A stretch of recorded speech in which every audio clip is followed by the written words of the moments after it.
Leagues 4. You guys really seem to like the last video, and I really enjoyed looking at all of the comments about where you guys were thinking of picking and why. So today, I'm going through each one of the regions available to us to unlock and their notable drops or features. And I know you're thinking, Sam, we're ages away from winter. I know, but I'm excited now. And you might find this useful when considering what regions you want to unlock. Now, I'm not going to cover every detail. This is just what I consider to be the most attractive features of each area. A few things to clarify from my last video. The first one being that we will only be given the choice of 3 areas, in addition to Karamja and Misthalin for free. I know there was a lot of speculation around because they've thrown Kourend into the mix, will we get given an extra area? But it doesn't look like that's the case. Now I say this, but it could all change leading up to the release of League. Secondly, we also have confirmation of a 7th relic tier, which the old school team have stated will pack more power than ever before. So get hyped for that.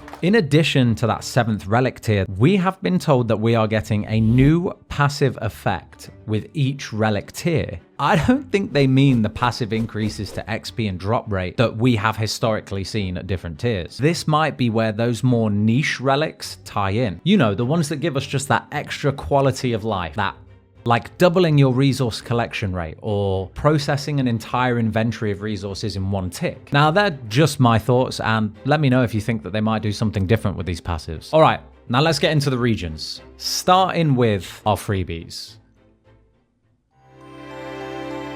Misthalin is an interesting one, in the sense of there's nothing interesting outside of the utility it offers. But utilities are good. Convenient bank to skilling locations,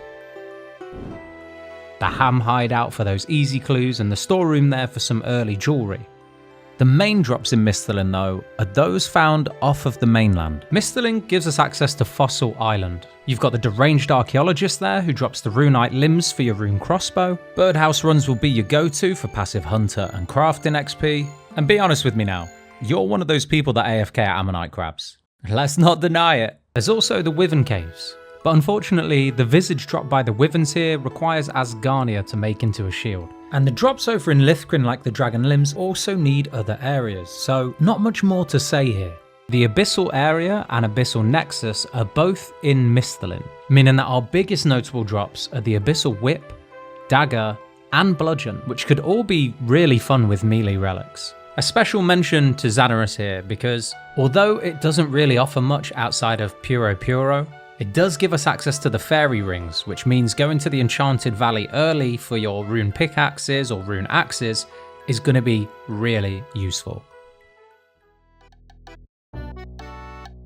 Moving on to Karamja, and I'll start with the utilities. The Brimhaven Agility Arena. Now, I'm sure there's only about 7 people across the planet that like this content, but it is consistent agility training regardless of what location you pick. Karamja is also the only player-owned house location that's given to us for free. Not to mention, the Brimhaven dungeon gives us access to plenty of Slayer creatures and runite limbs from the iron or steel dragons in here. You've got the Karambuan fishing spot as well that offers really decent AFK fishing experience and useful throughout the league, I'm sure. And then yeah, sure, I guess I have to mention Shiloh Village, right? You've got the fly fishing spots, the gem mine, and the furnace right next to a bank. But all of these are going to feel really irrelevant as soon as we get some good relics. And don't worry, Juradel, I haven't forgotten about you. Sure. So let's get into the drops, because they're all found in Mor Wreck. What? Where? You know, the place with the lava. Hey yo, where am I right now? This is where you're going to get your Obsidian Cape, Fire Cape, Infernal Cape, as well as the Obsidian Armor and other weapons found here. And of course, this is where you're going to buy your uncut Onyx Gems. There's not that much in Misthalin and Karamja, but they are going to be useful in their own ways. Now, with the freebies out the way, we can move on to the bigger hitters. And let's start with an area that I think has everyone hyped, more so than anywhere else: the desert. The desert is absolutely stacked for this league. We've got the Tombs of Amaska, which bring a whole host of best in slot gear. Not to mention that how they interact with the relics is going to be so much fun to see. Fingers crossed we'll also have access to the Desert Treasure 2 quest. But location combinations are a discussion for another video. Access to ancient magics is also locked behind the desert, and is so useful across a variety of content. While we're on the topic of magic, the Mage Training Arena is also in the desert. And a lot of people forget that the Infinity Robes here are actually better than Mystic. Yeah, sure, it doesn't look that hot, but if you choose to dedicate some time to the Mage Training Arena, you can also get some really useful unlocks like Bones to Peaches, the Mage Book, and even the Master Wand. I'll also mention the Cowfight Queen here, because there are people that enjoy it. And if you choose not to unlock Asgarnia or the Wilderness, then this will be the only other place that you can get a dragon pickaxe. Temporos, our first minigame, and not only does this place have some really useful unique drops like the Fish Barrel, Dragon Harpoon, or Tome of Water, the reward caskets here also have really good loot. And of course, you can expect to bag yourself some really decent fishing experience as well. Yes, the Tourist Trap quest does allow you to smith dart tips, but not that useful unless you're picking Tirannwn. What is useful though is the Bandit Camp Quarry. You can get some insanely good mining XP here. The sandstone is going to be really useful for leveling your crafting. The Agility Pyramid is basically free cash, and Pyramid Plunder will give us the Pharaoh Scepter for a great teleport around the desert, as well as great thieving experience. If you choose to complete the desert achievement diaries, you'll get access to a Nada teleport. Not only is this right next to a bank, but also the Elidinus Statuette. And this essentially replaces the need to have an ornate pool in your player-owned house, or to visit the Ferox Enclave if you haven't unlocked the Wilderness. And lastly, I'll mention the Smoke Dungeon, because this is one of the only 3 places you can find Dust Devils around the game. So really useful for those of you who don't end up picking the Wilderness or Kourend.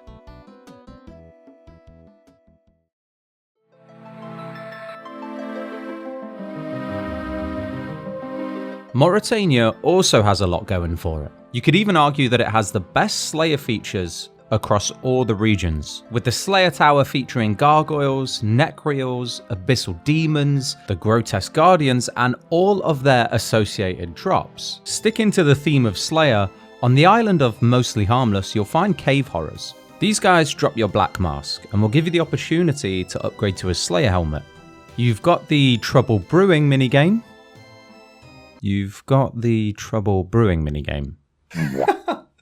Oh yeah, that's just unfortunate. A big piece of content is the iconic Barrows Brothers, which are going to give you some real nice early gear upgrades if you pick this region. But the big ticket items all come from the south. In Morytania, you have the Theatre of Blood, and this raid is going to give you some insanely big upgrades, like the Scythe of Vita, the Sanguinesti Staff, and the Grazi Rapier. Justicia armor also drops here, and I'll mention the Avernic Defender, but you can only use it if you also pick Asgarnia.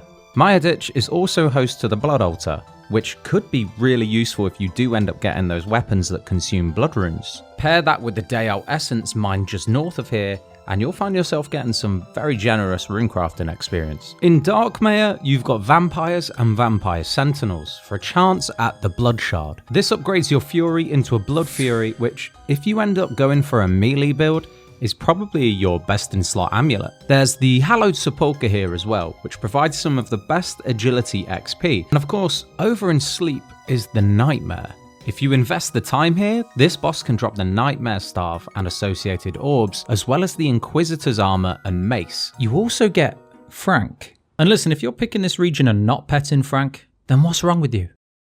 Who hurt you? The lesser appreciated utilities in Morytania include the Haunted Mine for your Salve Amulet, the Ectofunctus for prayer training, as well as temple trekking, and a special mention to the Shade Remains in Morton. While they aren't going to be a main piece of content, they do have a really generous loot table.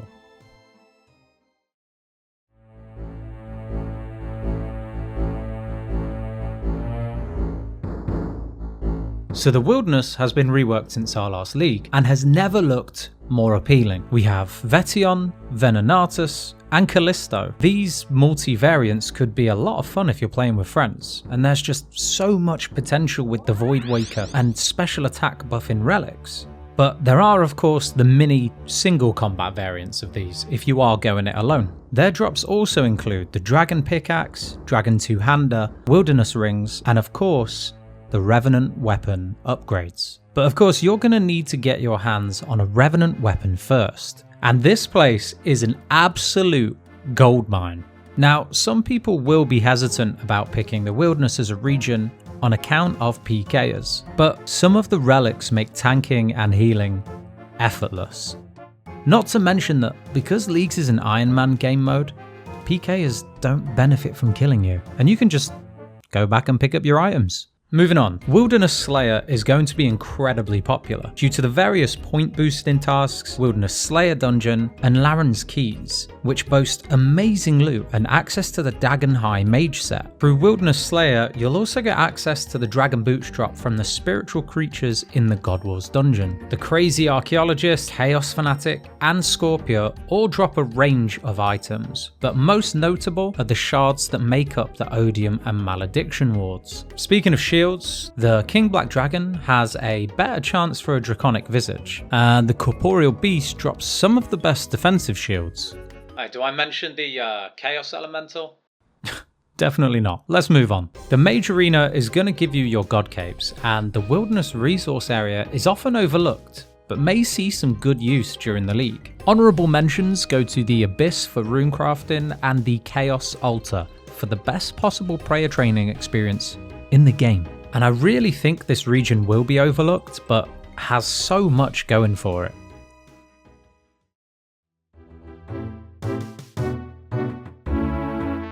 Asgarnia. It's friendly, it's familiar, and with all the new additions since the last League, it's got enough new content to win people over. Nex is one of the new additions, introducing Torva, Zarite Vambraces, and the Zarite Crossbow, which are going to be hugely sought after. Other new content includes the Ruins of Camdozil, which doesn't have much to mention, but may possibly grant access to the Lassar Undercity and the Whisperer boss, depending of course on how automatic quest unlocks work. The Asgarnia staples include the God Wars dungeon, which is always so much fun during the Leagues and gives us access to a range of really powerful gear upgrades. You've also got Cerberus for the best in slot boot upgrade gems. Pest Control is also in Asgarnia, and we did see some void buffing relics in the last League. Other notable areas include the Asgarnia Ice Dungeon for the Skeletal Wyverns, Taverley Dungeon for a range of Slayer creatures, the Warriors Guild for defenders, and the Rogue's Den for cooking? Oh yeah, and that. Turael is incredibly useful when it comes to Slayer point boosting or just skipping a task you don't want to do. You might also be interested in exploring the Motherlode Mine and the Mining Guild with some of the various resource-based relics. Asgarnia was the second most picked region in the last Trailblazer League, and you can see why. I'm sure though that you can guess which region was the most picked. If the League regions were positions, then Kandarin is definitely missionary. The tasks here have been historically easy, and there's plenty of useful utilities for skills like agility, farming, fishing, woodcutting, thieving, hunter, and even runecrafting. But let's talk about the juicy stuff, the combat. Picking Kandarin also gives you access to Apatol, which means that your Dragon Scimitar can be purchased here, as well as giving you access to the Maniacal Monkeys for insanely good ranged and mage XP. Slayer is also incredibly rewarding in Kandarin, as you'll have the Stronghold Slayer dungeon, and of course, Neve. No spoilers. But with Monkey Madness 2 auto completed, that gives you Demonic Gorillas and access to some of the best jewellery in the game. The new Path of Gluffrey quest just released, which introduced new Slayer creatures that drop the Warped Scepter, which is sort of a baby trident. Speaking of which, at 87 Slayer, you'll also have Krakens, and this is where the coveted Trident of the Seas can be dropped. And lastly for Slayer, at 93 you've got Smoke Devils, which will pretty much max out your Slayer experience to 99, as well as bag you an occult necklace. Some notable mentions also include the Barbarian Assault minigame for the Fighter Torso, Underground Pass for the Iban Staff, Wizard's Guild for Mystic, the Spirit Tree Transportation System, and lastly the Dwarf Multicannon and Piety, both of which will require Asgarnia as well. Kandarin is a great region. There's a lot of nice to haves, and I'm suspecting that it will pick up a lot of popularity.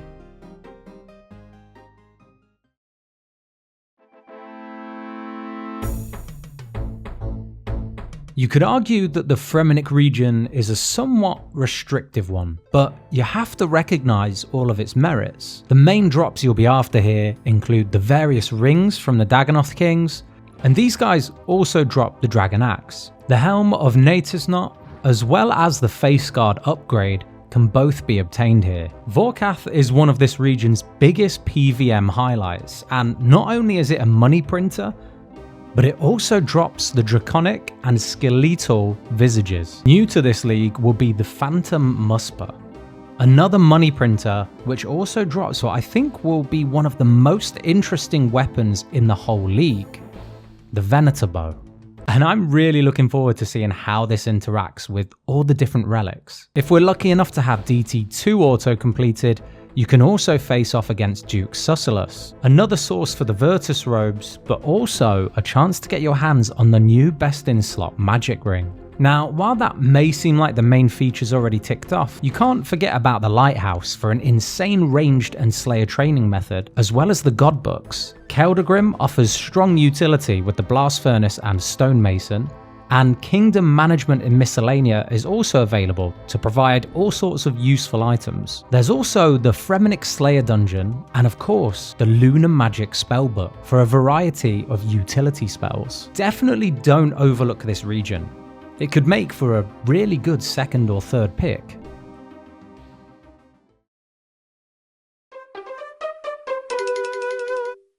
Tirannwn is the iconic land of the elves, and if you pick this region, let's be honest, you're here for the main PVM drops. You've got Zulrah for the Blowpipe, Serpentine Visage and Magic Fang, not to mention the ridiculous supplies it can offer. Zalcano offers heaps of smithing XP drops, as well as the Crystal Tool Seed, and of course the iconic Red Prison.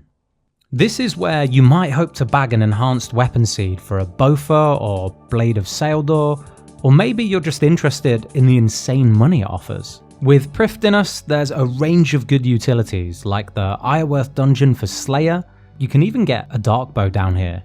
There's the Trailhern Mine, and also the Red Chinchompa hunting grounds just outside of the North Gates. Prifdinus is also the only place with Crystal Implings, and these guys can drop a range of really useful and expensive items, not to mention the Elven Signet. Woodcutting is pretty rewarding here, with good teak and mahogany spots that reward you with additional crystal shards for use in Herblore or anywhere else around the city. Lastly, I'll mention the Elven Crystal Chest.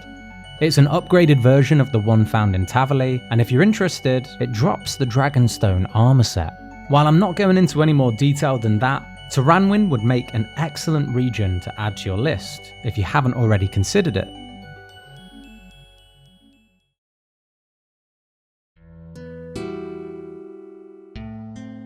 I've saved this one till last, and there's a good reason for that. Kourend is huge. So let's tackle this one area at a time. In the very north, you have Wintertot. Now, if you can put up with the general game chat here, you'll be rewarded with some pretty good all-round loot, included the Pyromancer outfit and the Dragon Axe. Previous leagues have also had fire-making relics that boost the rewards from this place. In Arceus, you'll be able to craft blood and soul runes, as well as using the library here for a great source of early rune crafting and magic experience. Piscarilius gives us some of the best thieving experience in the game with the artifacts here, as well as being the only place you can catch anglerfish. Hesidius has quite a lot going for it. the Hasidius Range for cooking, Teeth Farm, Woodcutting Guild, as well as the Forthos Dungeon, which can provide temple spiders as a good bursting and chinning alternative. Sarachnis is also here if you're interested in the cudgel or other really useful drops.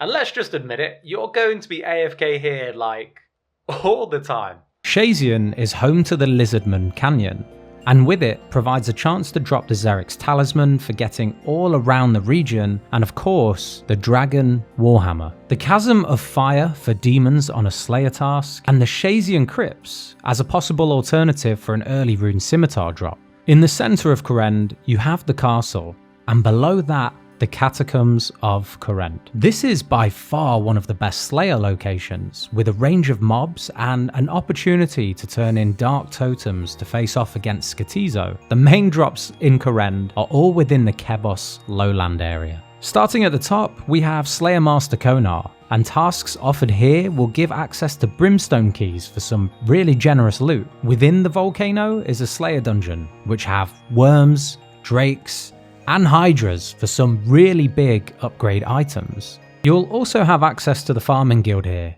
but most importantly, Kebos is where the first old school RuneScape raid, Chambers of Xeric, is found. This raid alone would provide enough unique drops to compete with most other regions. The Twisted Bow, Ancestral Robes, the Dragon Hunter Crossbow, as well as the big ranged and Mage Prayer unlocks. The last honourable mention of Kourend is a big maybe, and similarly to other Desert Treasure 2 bosses, is reliant on what Jagex decides to do. Vardorvis can be found just south of the Chambers for some incredible loot and unique drops. Now, I wouldn't be surprised if Kourend ends up being this league's most picked region as a result of the absolutely packed content it provides, and I can't wait to see how many of you want to pick it.